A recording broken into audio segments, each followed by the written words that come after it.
Hello friend, welcome to my channel JD science classes में आप सभी का स्वागत है। जैसा कि हम रीजनिंग के जो 13 पार्ट आपके टॉपिक में रखे गए हैं, 13 टॉपिक मानसिक अभिरुचि जो अंकित पाटी सर की बुक की है, उसी के हम जो एमसीक्यू उसमें दिए गए हैं चैप्टर वाइज उसके हम हल कर रहे हैं। ठीक है, तो आज का हमारा ये चैप्टर नंबर 4 होगा, जिसमें आज पढ़ेंगे विधि का शासन। विधि का शासन चैप्टर है। ठीक है, टॉपिक है। तो यहाँ पे आज का ये हमारा चौथे नंबर का टॉपिक होगा। ठीक है, विधि का शासन।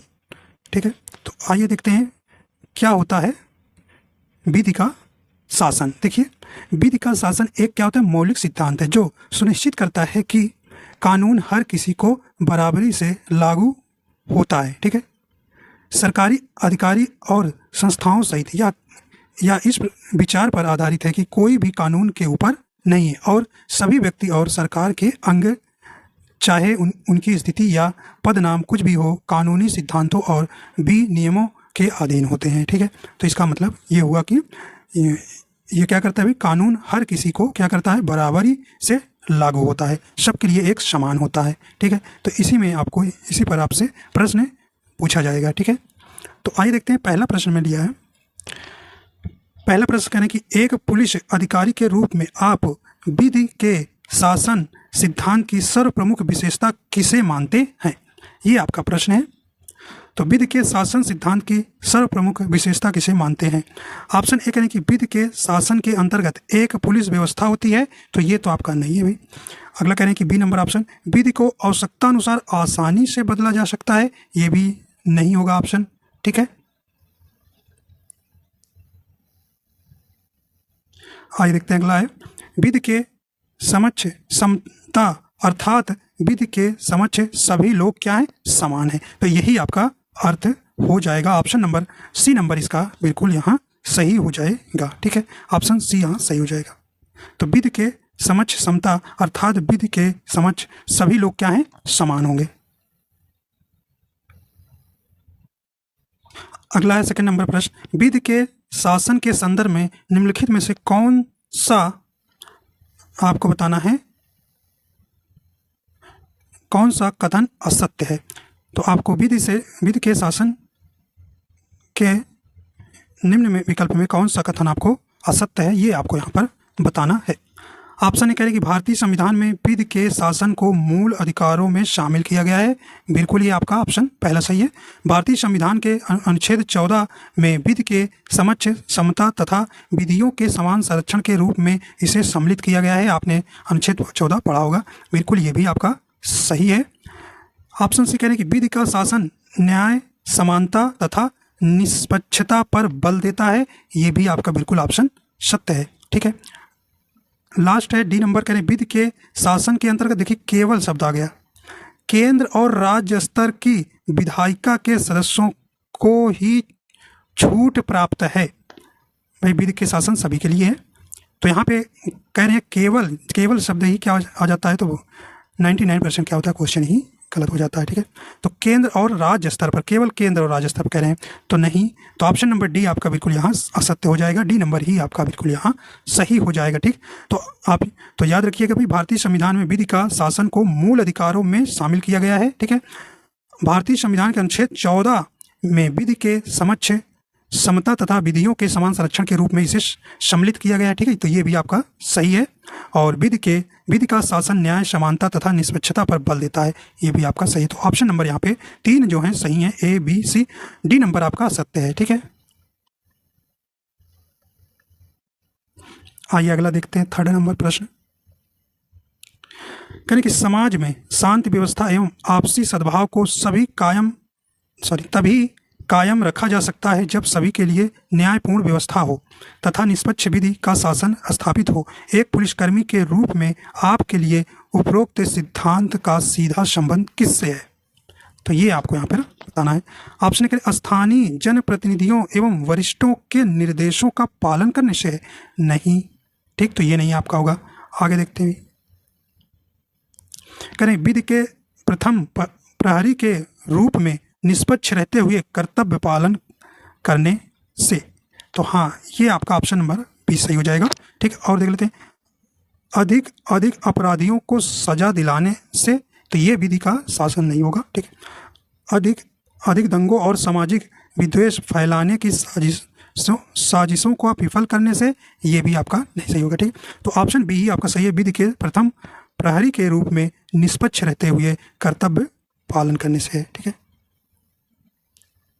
अगला है, विधि के शासन में न्याय सिद्धांत की व्याख्या हम किस रूप में कर सकते हैं? तो यहाँ पे आपको बताना है, विधि के शासन में न्याय सिद्धांत की व्याख्या हम किस रूप में कर सकते हैं। ऑप्शन ए करें कि भारत में प्रत्येक व्यक्ति पर, चाहे वह अमीर हो या निर्धन, देश का साधारण कानून समान रूप से लागू होता है और सभी को समान रूप से न्याय मिलता है। ठीक, तो यही आपका बिल्कुल विधि के शासन का मुख्य सिद्धांत है। तो ऑप्शन नंबर आपका पहला ही यहाँ बिल्कुल सही हो जाएगा। ठीक है, चाहे भाई क्या हो, अमीर हो या निर्धन हो, ठीक है, कानून क्या होगा, समान रूप से लागू होता है और सभी को समान रूप से न्याय भी मिलता है। ठीक है, तो ये जो है आपका ऑप्शन नंबर ए आपका बिल्कुल यहाँ सही हो जाएगा।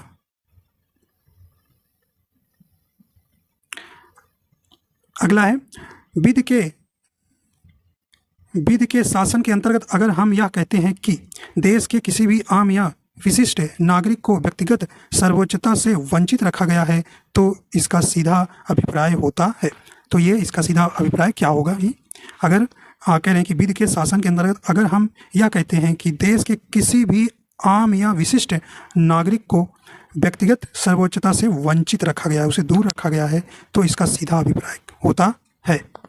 ऑप्शन ए देखते हैं, हर व्यक्ति को व्यक्तिगत सर्वोच्चता प्राप्त करने का प्राकृतिक हक होता है, इस आधार पर संविधान में संशोधन होते रहने चाहिए। तो ये तो आपका बिल्कुल सही नहीं है ऑप्शन। अगला देखते हैं,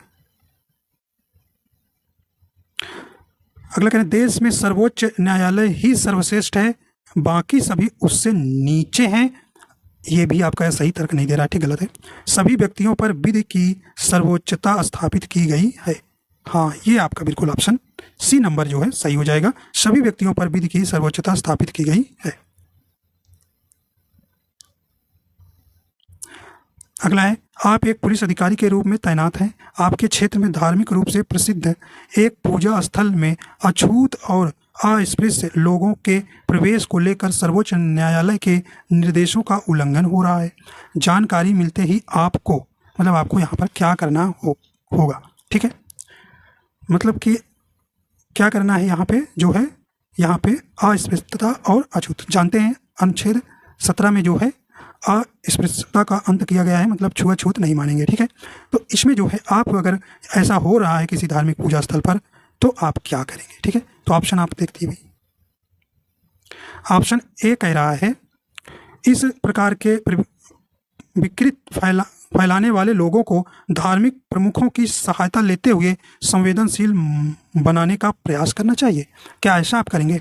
ऑप्शन बी करें, यदि आवश्यकता पड़े तो बलपूर्वक अथवा अन्य किसी विधि से उल्लंघन करने वाले लोगों को हटाकर निर्देश लागू करने चाहिए।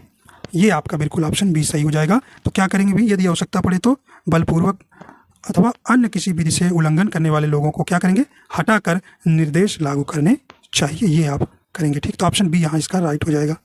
ठीक है, और पढ़ लेते हैं ऑप्शन सी, इस प्रकार निर्देशों का उल्लंघन करने वाले लोगों को सार्वजनिक रूप से अपमानित करना चाहिए। देखिए, कभी भी ये वर्ड गलत हो जाता है। सार्वजनिक रूप से मतलब आप बाजार में, रोड पर, चौराहे पर उसको खड़ा करके उस व्यक्ति का क्या करेंगे, आप अपमान करेंगे, नहीं कर सकते। ठीक, तो ये वर्जित है। ठीक है, तो बिल्कुल सी गलत हो जाएगा। ऑप्शन डी देखते हैं, इस मुद्दे को अति संवेदनशील बनाते हुए किसी भी प्रकार से कोई भी कार्रवाई करने से क्या करना चाहिए, बचना चाहिए। मतलब ऐसा होते रहे, आप देखते रहे, कुछ नहीं करना है, तो ये भी नहीं होगा। ठीक, तो आपका ऑप्शन क्या हो जाएगा भाई, बी नंबर ही सही हो जाएगा। आइए देखते हैं अगला है, कहें आप एक जांच अधिकारी हैं, एक सामाजिक रूप से अति प्रतिष्ठित आध्यात्मिक नेता जो हिंसा फैलाने के आरोप में फंसा हुआ है और वह आपको विशेष दर्जे के साथ धन की पेशकश करते हुए दायर की गई कानूनी शिकायतों को समाप्त करने का अनुरोध करता है। क्या भी, तो आपको भी देखने को मिलेगा, बहुत लोग आएंगे बड़े बड़े, आपको बहुत सारा धन देंगे। ठीक है, तो आप क्या कर सकते हैं, क्या उस समय करेंगे? ठीक है, तो यहाँ पे आपको करने का अनुरोध करता है, तो आपको क्या जवाब देना है, क्या आप एक्टिविटी करेंगे वहाँ पर? ठीक है, तो आइए देखते हैं। ऑप्शन ए करें कि नेता के सामाजिक प्रभाव को देखते हुए गुप्त रूप से उसकी सहायता करनी चाहिए। तो आप एक पुलिसकर्मी हैं, उसकी अगर दोषियों की ही सहायता आप करने लगेंगे तो अच्छा आपका काम करेंगे, ठीक है। तो ये तो आप नहीं करेंगे ना। चलिए आगे देखते हैं। अगला करें, अपने कर्तव्य को सर्वोपरि रखते हुए, ठीक है, नेता को कठोर से कठोर दंड देना चाहिए। देखिए भाई, जानते ही हैं आप, दंड आप नहीं दे सकते हैं। दंड कौन देता है? ये आपका कौन देगा? हाई कोर्ट देगा, सुप्रीम कोर्ट देगा। आप सिर्फ उसको क्या करेंगे, सबूत उसके खिलाफ इकट्ठा करके आप क्या करेंगे, अदालत में पेश करेंगे। उसको अदालत जो सजा दे, कठोर दे, मुलायम दे, कुछ भी दे, तो आप लेकिन ये नहीं करेंगे ना, ठीक है। चलिए आगे देखते हैं। प्रक्रियाओं के अनुरूप निष्पक्ष जांच करने के लिए प्रतिबद्ध होना चाहिए, ठीक है। तो ये आपका ऑप्शन नंबर सी आपका बिल्कुल सही हो जाएगा। निष्पक्ष जांच करेंगे, भैया तुम अपना पैसा रखे रहो, हमें अपना काम करने दो, ठीक है। तो ऑप्शन सी आपका बिल्कुल यहाँ राइट हो जाएगा, ठीक है। आगे देख लेते हैं, ऑप्शन डी पढ़ लेते हैं। मुकदमे से हुई हानि को आंशिक रूप से सीमित करने में नेता की सहायता करनी चाहिए। नेता की क्यों सहायता करेंगे, ठीक है। तो ऑप्शन सी आपका बेस्ट ऑप्शन है, ठीक है। आइए देखते हैं, अगला है 8 नंबर प्रश्न है। करें कि कार्यपालिका, व्यवस्थापिका एवं न्यायपालिका सरकार के, देखिए सरकार के 3 अंग है ना, कार्यपालिका, व्यवस्थापिका और न्यायपालिका। सरकार के इन तीनों अंगों की अपनी अपनी स्पष्ट उद्घोषणाएं हैं। इस संदर्भ में न्यायपालिका की उद्घोषणा है। तो भाई न्यायपालिका क्या करती है, तो ये क्या करती है, इसका ऑप्शन कौन सा हो जाएगा, राइट। यहाँ पे ऑप्शन डी हो जाएगा, न्याय, स्वतंत्रता एवं समानता, ठीक है। तो ऑप्शन डी आपका बिल्कुल यहाँ सही हो जाएगा।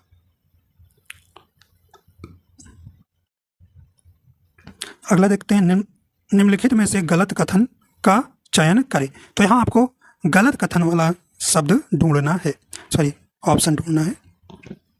ऑप्शन ए देख कह रहे हैं कि विधि के समक्ष समानता, केवल शब्द आ गया, ध्यान एक्टिव हो जाइए भाई, केवल आ गया, देश के नागरिकों के लिए उपलब्ध है, यह विदेशियों को उस रूप में प्राप्त नहीं है। यही तो गलत कह रहे हैं, विदेशियों को भी है। अरे भैया आपके यहाँ कोई मेहमान आया है क्या, अपने घर का क्या करेंगे, सम्मान करेंगे, और विदेशी जो आया उसका मतलब आपके रिश्तेदार हैं उनका अनादर करेंगे। तो ये विदेशी हमारे मेहमान हुए ना। तो ये करें केवल देश के नागरिकों के लिए उपलब्ध है विधि के समक्ष समता, नहीं भाई, ये विदेशियों पर लागू होता है, ठीक है। तो ऑप्शन ए ही आपका देखिए कथन गलत कह रहे हैं, ठीक है। तो यही आपका ए ही क्या हो जाएगा, सही ऑप्शन हो जाएगा। आपको यहाँ चुनना है, ये गलत है, ठीक। और देख लेते हैं अभी ऑप्शन भी करें कि संविधान में पुरुषों और स्त्रियों के अधिकारों में अंतर नहीं किया गया है। बिल्कुल ये आपका कथन सत्य है, ठीक है। संविधान में जो है पुरुष और स्त्री क्या है, एक समान बताया गया है, ठीक है। ये सही कह रहे हैं, तो गलत आपको पहला ही मिल गया। और पढ़ लेते हैं, ऑप्शन सी करें, सभी नागरिकों को सरकारी नियुक्ति में समान अवसर मिलने का अधिकार मिला हुआ है। वे कह रहे सभी नागरिकों को सरकारी नियुक्ति में समान अवसर मिला है। सभी समान अवसर नहीं भी अलग अलग योग्यता के अनुसार मिलता है, ठीक है। तो ये भी आपका सॉरी क्या है, तो ये भी आपका क्या है, मतलब सही है ना। कथन तो गलत आपका मिल चुका है, सभी नागरिकों को सरकारी नियुक्ति में समान अवसर मिला है ना, अनुच्छेद 18 कहता है, यही कहता है ना, मिलने का अधिकार भी मिला हुआ है, बिल्कुल सही है कथन। सैनिक एवं शैक्षणिक उपाधियों के अतिरिक्त राज्य अपने नागरिकों को अन्य उपाधि नहीं दे सकता है, ये भी आपका कथन सही है, ठीक है। तो ऑप्शन ए आपका बिल्कुल क्या हो जाएगा, यहाँ राइट हो जाएगा, सही कथन नहीं है। आइए देखते हैं अगला 10 नंबर प्रश्न क्या कहता है। खैर कि भारतीय संविधान ने विधि का शासन स्थापित किया है, जिसे मूल अधिकारों के रूप में भी संरक्षित किया गया है। मूल अधिकारों के हनन की परिस्थिति में निश्चित ही विधि के शासन की मूल भावना नष्ट होती है। मूल अधिकारों के अंतिम संरक्षणकर्ता के रूप में आप किसे देखते हैं, तो ये कौन करता है, कह रहे हैं कि केंद्र सरकार नहीं करता, राज्य सरकार नहीं करता, पुलिस व्यवस्था नहीं करती, कौन हो जाएगा, ऑप्शन डी आपका बिल्कुल हो जाएगा, यहाँ सर्वोच्च न्यायालय करेगी, ठीक है। तो ऑप्शन नंबर डी आपका यहाँ सही हो जाएगा। अगला देखते हैं, देखिए प्रश्न बहुत बड़े हैं इसलिए ऑप्शन नहीं दिखते। प्रश्न नंबर अगला है, भारतीय संविधान द्वारा विधि के शासन में विचार, अभिव्यक्ति, विश्वास, धर्म और उपासना से संबंधित स्वतंत्रता प्रदान की गई है। आप एक पुलिस अधिकारी के रूप में जिस क्षेत्र में तैनात हैं वहां एक समुदाय उपासना की स्वतंत्रता का हवाला देते हुए एक सामाजिक रूप से अस्वीकार विधि को व्यवहार में लाता है आपको, ठीक है।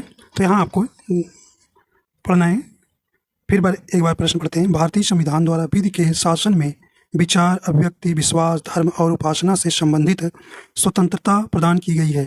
आप एक पुलिस अधिकारी के रूप में जिस क्षेत्र में तैनात हैं वहाँ एक समुदाय उपासना की स्वतंत्रता का हवाला देते हुए एक सामाजिक रूप से अस्वीकार विधि को व्यवहार में लाता है आपको। तो यहाँ पे आपको बताना है क्या करेंगे। देखिए ऑप्शन नंबर ए कह रहा है कि समुदाय को बिना रोके टोके उनके कर्मकांड करने देने चाहिए। क्यों भी? तो ये भी आपका ऑप्शन नहीं होगा। ऑप्शन भी कह रहे हैं उक्त विधियों रीतियों को कानून के सापेक्ष रखते हुए किसी भी निर्णय पर पहुंचना चाहिए। अगला पढ़ लेते हैं। समुदाय के विरुद्ध लोगों को एकत्र कर प्रदर्शन करना चाहिए। कहें समुदाय के विरुद्ध लोगों को एकत्र करके प्रदर्शन करेंगे? बिल्कुल नहीं करेंगे। अगला देखते हैं। वरिष्ठ अधिकारियों को सूचना प्रेषित कर उनके निर्देशों की प्रतीक्षा करनी चाहिए। तो यहाँ पे आपका कौन सा सबसे अच्छा ऑप्शन हो जाएगा भी? तो ऑप्शन देखिए बी ही आपका सही हो जाएगा। उक्त विधियों रीतियों को कानून के सापेक्ष रखते हुए किसी भी निर्णय पर पहुंचना चाहिए। तो ऑप्शन बी आपका यहाँ सही हो जाएगा। अगला कह रहे हैं कि यदि समाज में हत्या, लूटपाट तथा मानवाधिकारों का हनन आम बात हो जाए, पुलिस व्यवस्था में व्यापक भ्रष्टाचार एवं वैमनस्यता उत्पन्न हो गई हो, तो ऐसी परिस्थितियों में जनता में विश्वास बहाली के लिए तथा शक्तिहीन व्यक्तियों को न्याय उपलब्ध कराने हेतु किसकी सर्वाधिक आवश्यकता होगी? तो किसकी होगी? ऑप्शन करें कि शक्तिशाली केंद्रीय नेतृत्व की, ठीक है, या जागरूक विधायिका की, या विधि का शासन, या लोक कल्याणकारी नीतियां। तो कौन सा हो जाएगा? तो आप पढ़ रहे हैं विधि का शासन, ऑप्शन सी ही आपका बिल्कुल सही हो जाएगा। कह रहे विधि का शासन सिद्धांत में क्या शामिल नहीं है? तो नहीं वाला आपको बताना है। ऑप्शन करें पारदर्शी न्याय व्यवस्था शामिल है भी, न्यायपालिका की स्वतंत्रता भी क्या है? शामिल है। करें शक्तिशाली सैन्य बल, तो ये ही नहीं शामिल है। ऑप्शन सी आपका बिल्कुल यहाँ सही हो जाएगा। सजग पुलिस है, ठीक है, ऑप्शन सी यहाँ सही हो जाएगा। अगला प्रश्न करें कि आप एक पुलिस अधिकारी के रूप में तैनात हैं, आपके क्षेत्र में लंबित मुकदमों की संख्या काफ़ी अधिक है, आपको क्या करना पड़ेगा? तो ऑप्शन ए करें कि इस आशय की सूचना उच्च न्यायालय को प्रेषित करनी चाहिए, ये करेंगे। ऑप्शन बी करें आपको आईजी से इस संबंध में पत्र व्यवहार करना चाहिए, क्या करेंगे भाई? और देखते हैं।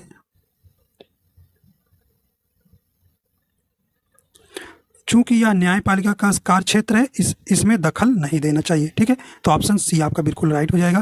भाई मुकदमे अभी लंबित हैं तो ये काम जो है न्यायपालिका का है, वो क्यों अभी तक रोके हुए है, उसका सही निर्णय क्यों नहीं सुना चुकी है, ये न्यायपालिका का काम है, ये आपका काम है, पुलिसकर्मी का काम नहीं है, ठीक। तो ऑप्शन सी आपका बिल्कुल यहाँ ऑप्शन सही हो जाएगा, ठीक है। और देखते हैं ऑप्शन डी क्या कह रहा है। इसका पुरजोर विरोध करते हुए, पुरजोर मतलब विरोध करते हुए अपने पद से इस्तीफा देना चाहिए। भाई आप इस्तीफा क्यों देंगे, इसका विरोध आप कर भी नहीं सकते हैं, वरना आपको ही न्यायपालिका क्या कर देगी, आपको ही अंदर कर देगी ना। तो ऑप्शन सी ही आपका बिल्कुल अच्छा ऑप्शन है, ठीक है। अगला करें आपके क्षेत्र में कुछ असामाजिक तत्वों द्वारा अशांति फैलाने का प्रयास किया जाता है। आपको मतलब आपके क्षेत्र में जो है असामाजिक तत्वों द्वारा अशांति फैलाने का प्रयास किया जाता है, तो उस समय आप क्या करेंगे, ठीक है। तो आइए देखते हैं ऑप्शन करें कि शांति व्यवस्था बनाए रखने की अपील करते हुए अशांति फैलाने वालों से आग्रह करना चाहिए कि वे ऐसा ना करें। तो अब ये आप क्या करेंगे, जाके वहाँ उनसे निवेदन करेंगे कि भैया ऐसे मत करिए, ऐसे मत करिए, ठीक है। आगे देखते हैं। अगला ऑप्शन कह रहा है कि विधि के शासन को स्थापित करने हेतु अपनी शक्तियों और अधिकारों के प्रयोग से वो उचित कार्रवाई करते हुए असामाजिक तत्वों को निरुद्ध करना चाहिए। देखिए ये आपका बिल्कुल सही है भाई, विधि का शासन ही पढ़ रहे हैं, तो विधि के शासन को स्थापित करने हेतु अपनी शक्तियों और अधिकारों का प्रयोग उचित कार्रवाई करते हुए, ठीक है। मतलब आपके जो अधिकार में आता है उस प्रकार की कार्रवाई करते हुए उनको क्या करेंगे, उनके विरुद्ध क्या करेंगे, कार्रवाई करेंगे, ठीक है। ऑप्शन बी आपका बिल्कुल यहाँ राइट हो जाएगा। और देखते हैं ऑप्शन सी पढ़ते हैं क्या कह रहा है अभी। कह रहा अपने वरिष्ठों को इसकी सूचना देते हुए अवकाश पर चले जाना चाहिए। क्यों भैया अवकाश पे जाएंगे, नहीं सही होगा। डी करें इससे पहले कि अशांति फैल जाए और हालात बेकाबू हो जाए आपको अपना स्थानांतरण करा लेना चाहिए। क्यों, मतलब भागना चाह रहे हैं तो भगौड़ा साबित हो जाएंगे, तो ये नहीं कराएंगे, ठीक है। तो ऑप्शन आपका कौन सा सही है, बी नंबर ही राइट है, ठीक है। अगला देखते हैं। कह रहे विधि का शासन संकल्पना में विधि शब्द में निम्नलिखित में से क्या समाहित होता है? तो ये आपको बताना है। ऑप्शन करें कि अध्यादेश, ऑप्शन उप विधियां, या नियम, अधिसूचना तथा उप नियम। तो ये आपका ऑप्शन नंबर डी हो जाएगा, उपयुक्त सभी जो है समाहित होता है। अगला देखते हैं, विधि का शासन कार्य क्षेत्र में अधिकारियों के मन मानेपन को अपवर्जित करता है। संवैधानिक प्रावधान विधि का शासन को प्रवर्तित करने हेतु बनाए गए हैं। संविधान के किस अनुच्छेद में विधि का शासन के समानता पक्ष को तथा गणतंत्रीय प्रजातंत्र को उल्लेखित किया गया है? कौन सा हो जाएगा? राइट आंसर हो जाएगा आपका, देखिए अनुच्छेद 14 में बताया गया। तो ऑप्शन नंबर ए ही आपका सही हो जाएगा। ठीक है, अगला कह रहे हैं कि भारत के सर्वोच्च न्यायालय द्वारा किस वाद के अंतर्गत निर्णय देते हुए यह टिप्पणी की गई थी कि विधि का शासन प्रजातंत्र के अलावा भारतीय संविधान की मूल संरचना का एक हिस्सा है? तो ये किसका वाद था? तो ऑप्शन नंबर इसका राइट हो जाएगा, बी नंबर, इंदिरा गांधी बनाम राजनारायण वाद था। ठीक, तो ऑप्शन बी इसका बिल्कुल राइट हो जाएगा। विधि का शासन के अनिवार्य तत्वों में क्या शामिल नहीं है? तो क्या शामिल नहीं है ये आपको बताना है। राइट आंसर हो जाएगा, तो देखिए मनमानेपन का अभाव ये शामिल है, अधिकारियों में विवेक का अधिकार का अभाव, कानून के समक्ष समानता ये शामिल है, भेदभाव का अभाव भी है। लेकिन ऑप्शन बी हो जाएगा, अधिकारियों में विवेक अधिकार का अभाव है। ठीक है, तो ऑप्शन बी आपका नहीं शामिल है। ठीक है, विधि का शासन। अगला देखते हैं,